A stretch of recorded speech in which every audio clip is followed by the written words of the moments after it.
Hello mga kalabs! Ngayong umaga ay magluluto tayo ng sinabawang gulay. At syempre ito yung sahog natin, ang natira naming pritong isda mga kalabs. Nako, wag niyong itapon.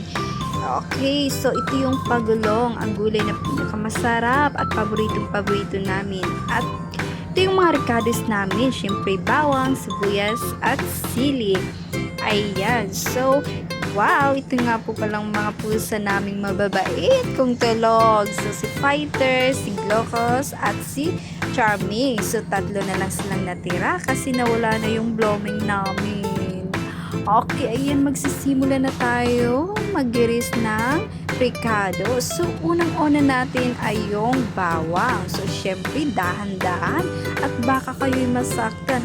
Ouch! May pinagdadaanan. Okay, so tama lang yung kalaki. At sunod naman nga natin yung sibuyas. So, ito yung sibuyas, ito yung nagpapait sa'yo. Kahit hindi ka nang pinaktan. Okay, so kailangan hugasan lang muna siya ng mabuti para hindi masyadong masakit sa mata.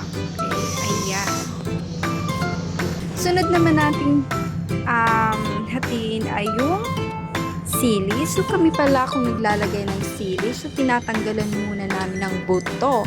Kasi, si mama ayaw ng sobrang maanghang. So, kailangan katamtaman lang. At saka, hiniwa ko pa siya dyan. Okay. Ayan, natapos na nga. Susunod naman natin ay yung mga gulay. Ayan ang pichay. Alam nyo mga kalabs, kailangan maggulay tayo araw-araw. Naku, napakamahalaga ito para sa ating kalusugan. So, hindi lang dapat palaging karne, manok, yung mga makolesterol na pagkain, yung ready to eat, yung mga ready-made na mga pagkain. Kasi, meron niyang mga bad effects sa ating mga katawan. Kailangan naman hindi po mga ready-made at makolesterol na pagkain. Kailangan gulay kasi napaka masustansya ang gulay sa ating katawan. So, hindi ko naman sinasabi na wag na kayong mag-carne or iba pa. So, kailangan paminsan-minsan lang. Kailangan balance lang siya. So, ito na nga. Sisimulan na natin magluto. Siyempre, apoy muna at magigisa tayo ng bawang at sibuyas. Okay, so halo-halo hanggang mahilo. Okay, so ayan na. Hintayin muna natin mag-brown siya. Okay, so inuuna ko pala yung pag-isa yung gulay na matitigas kasi para hindi siya masabay sa mga madali lang maluto na gulay. So ito nga yung inuna ko yung kalabasa, patupagulong, latoy at saka iba pa.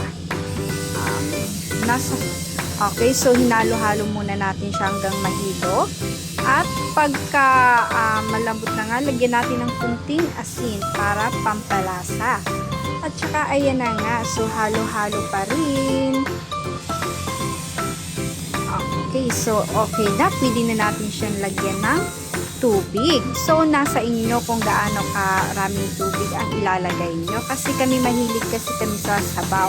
Okay, so nilagay na nga natin yung pangsahog na prinitong isda. Wow! At saka, pichay. Sobrang favorite ko talaga yung pichay. Okay, so ayan na nga. So, titimpla na natin para mas malasa pa siya. So, depende sa inyo kung ano ang pampalasa. Okay, so pwede na rin yung itchin lang at saka asin para hindi masyadong maraming seasoning yung nakakain natin kasi masama din yun sa kalusugan. Okay, so ako naglagay lang dyan ng kunting bitchin tsaka kunting pampalasa na ginisa mix at saka asin. Okay, so ayan, so ihalo natin siya ng mabuti para walang matirang mga bilog na asin.